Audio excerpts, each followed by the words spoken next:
Have you ever felt that slow shift? The texts become fewer, the enthusiasm fades, and suddenly they feel distant. You ask yourself, did I do something wrong? You feel them slipping away, and your instinct is to pull them back. But chasing them, that's the worst move you can make. When someone begins to pull away from us, whether it's emotionally, physically, or through simple shifts in communication frequency, our first instinct is often to close the gap. That gap, however, isn't just physical distance or unanswered messages, it's the psychological space where insecurity starts to grow. In that vulnerable moment, we begin scanning for signs, overthinking their words, replaying our last conversation, and wondering, what did I do wrong?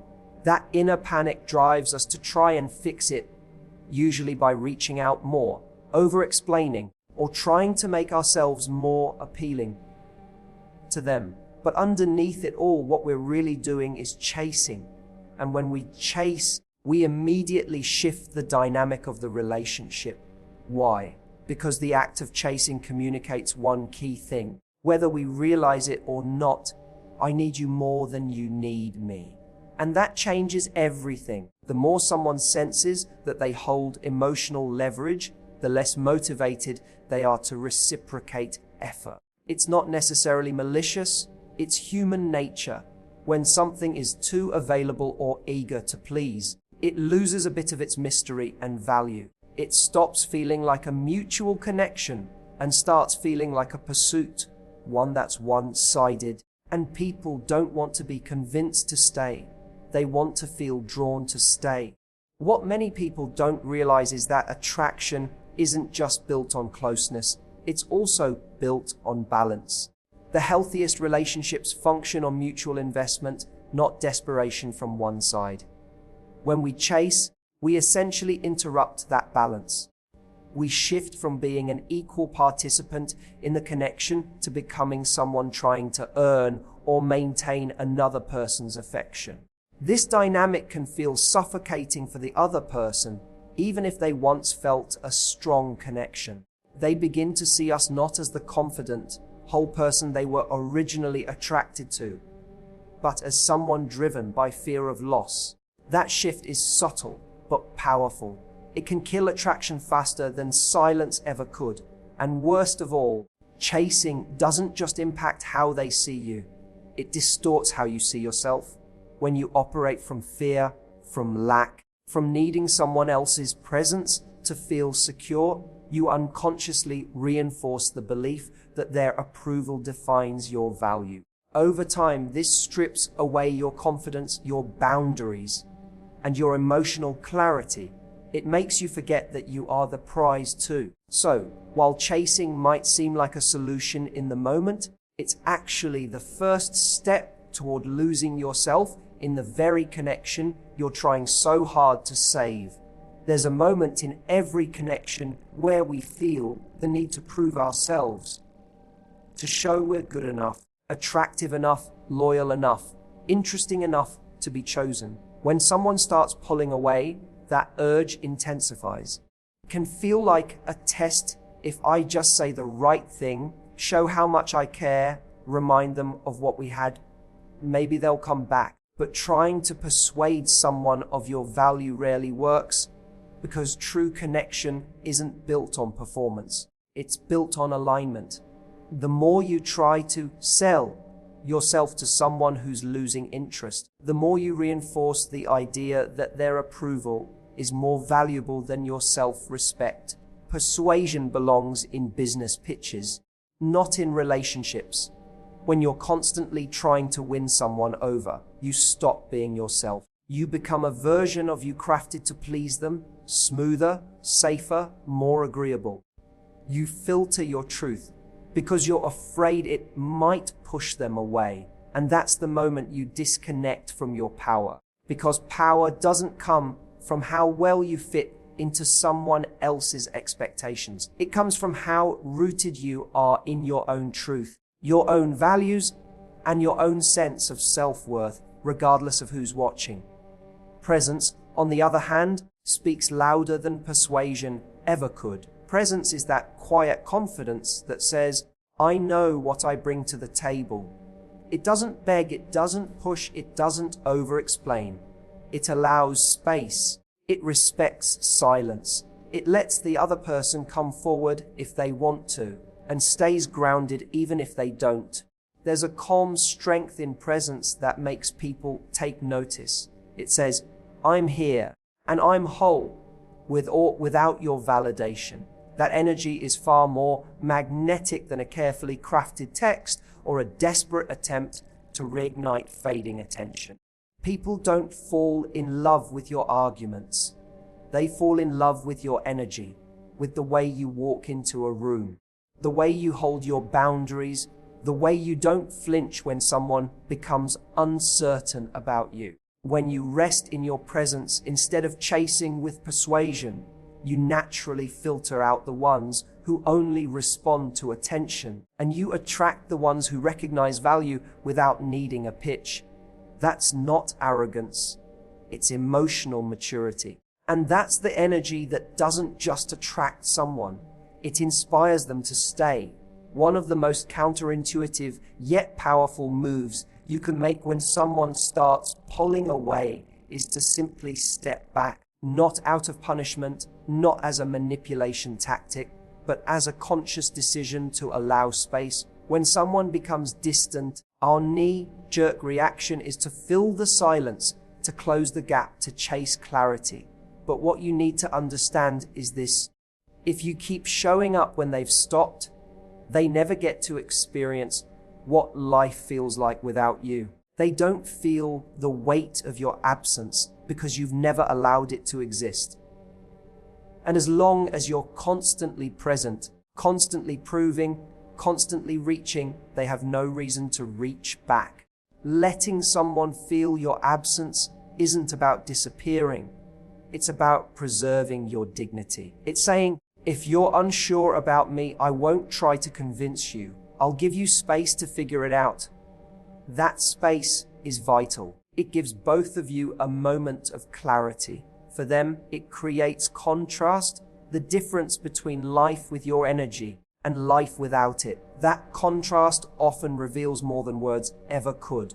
People get used to your presence like background noise. They forget its value until it's no longer there. Silence is a mirror. It reflects your worth in ways that words can't. And for you, pulling back is not passive. It's incredibly active. It's an act of self-respect, of emotional strength. It's choosing not to abandon yourself just to hold on to someone else. You're not playing hard to get, you're staying true to your inner sense of worth. You're saying, I'm not going to lose myself just because you're confused. And while your absence may make them uncomfortable, it might also wake them up. When someone starts to miss you, they start to reconsider. Not always, but often enough that it shifts the dynamic from one-sided pursuit to mutual reflection. In the space you create, people either rise to meet you, or they reveal that they never intended to. And that's a gift. Because when you're constantly chasing, you never really get to see someone's true intentions. But when you pause, when you let them wonder, when you let them feel the difference between your presence and your absence, something powerful happens. They either come forward with clarity or they drift quietly into the background. Either way, you gain truth, and truth is always better than fantasy. When someone starts to pull away, it's easy to make them the center of your mental universe. You start thinking about them constantly.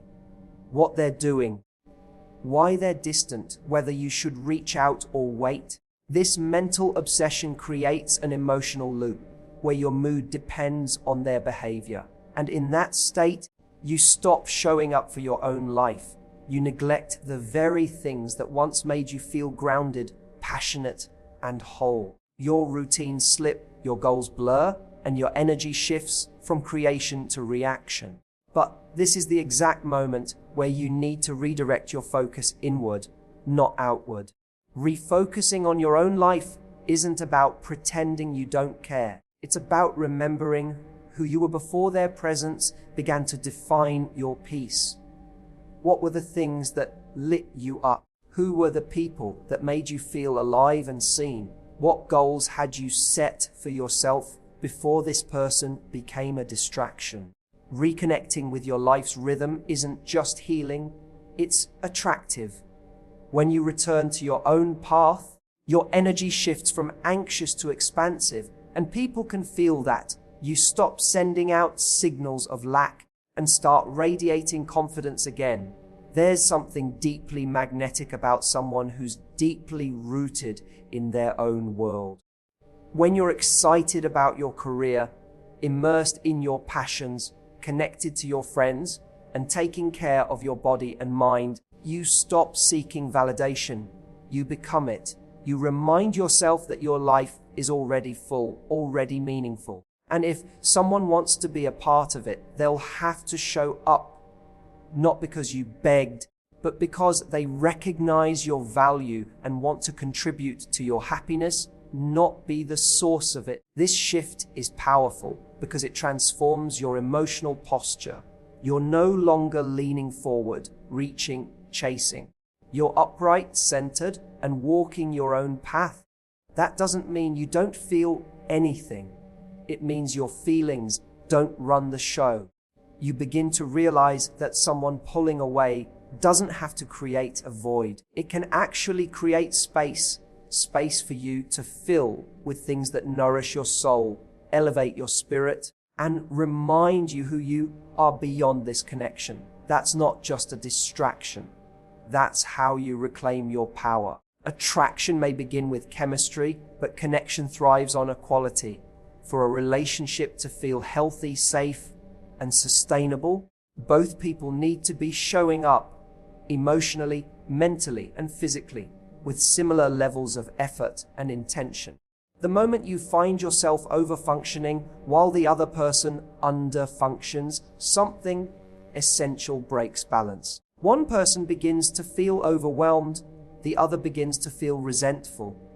And without that sense of mutual investment, connection turns into performance. You're not bonding anymore, you're compensating.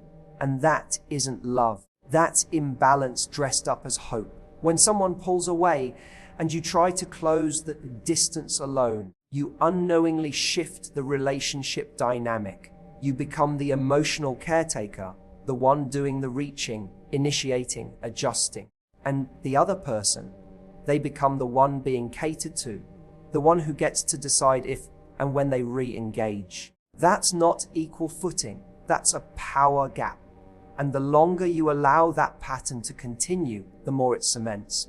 Eventually, you start to feel like you're the only one trying to make it work. And that feeling isn't just painful, it's depleting. Real connection isn't built by convincing someone to stay. It's built when two people choose each other freely from a place of clarity, not pressure. That means being willing to let go of people who aren't matching your energy, not as a threat, not as a game, but as a reflection of your standard. You can't create reciprocity by overextending yourself. You can't force intimacy by doing all the work. The healthiest, most magnetic relationships happen when both people feel empowered, not indebted. When both are standing on solid ground, meeting eye to eye, not one person reaching up from below. So if you feel the connection slipping and your first instinct is to do more, pause. Ask yourself, am I trying to carry this on my own? If the answer is yes, it's a sign to step back, not step forward. The right relationship won't make you question your place in it. It won't make you feel like you have to constantly earn your spot. It will flow in both directions. You'll both lean in, both show up, and both care enough to close the gap together. That's what it means to connect as equals, and that's what you deserve. When someone pulls away and doesn't come back, it's easy to label it as a loss. We grieve what could have been, mourn the potential we thought we saw, and replay the memories that now feel like emotional loose ends. But in truth, what you're left with isn't loss, it's clarity. It's the answer you were too afraid to ask for. When someone walks away and doesn't return, they're showing you their readiness, their capacity, and sometimes their unwillingness to meet you where you are. And while that may sting, it saves you from investing further into something that was never going to meet you in return. We often attach our self-worth to someone's decision to stay, but someone else's inability to show up isn't a reflection of your value. It's a reflection of their own emotional limitations, timing, or priorities. When you see someone's silence or distance as rejection, you internalize their absence as personal failure. But when you reframe it as clarity, you remove the emotional weight of trying to prove yourself. Their lack of effort becomes an answer. Their hesitation becomes a boundary. And that in itself is a form of protection, even if it doesn't feel like it at first. The truth is, staying in something where you're uncertain, underappreciated, or consistently anxious is far more damaging than letting go. What we call holding on is often just postponing the inevitable truth that something isn't aligned. When someone chooses not to return, they've done something that many people can't. They've made the decision for you. They've shown you that the emotional labor was never meant to be yours alone. And while that realization can leave you with unanswered questions, it also gives you the gift of permission to release, to heal, and to recenter yourself. Too often we wait, we hope, we hold space for someone who has already exited emotionally. But clarity comes when you stop trying to interpret mixed signals and start listening to the silence. Their absence is an answer. And while it might not be the one you hoped for, it's the one that allows you to finally stop waiting and start living. When you see their exit as redirection, not rejection, you reclaim your power, because what left you was never truly yours. And what's meant for you will never require you to abandon yourself to keep it. So if you find yourself wondering, are they pulling away? Take a breath. Don't chase. Don't shrink yourself in hopes of becoming what they want. Instead, anchor yourself in what you know you're worth, your value, your energy. Let your presence speak for itself, and let your absence say what words never could. You are not here to prove your value to someone who's uncertain. You are here to share your life with someone who's sure. Someone who leans in when things get quiet. Someone who chooses you not out of convenience, but out of clarity. Because in the end, love that is right for you will never require you to chase it. It will recognize you, and it will stay.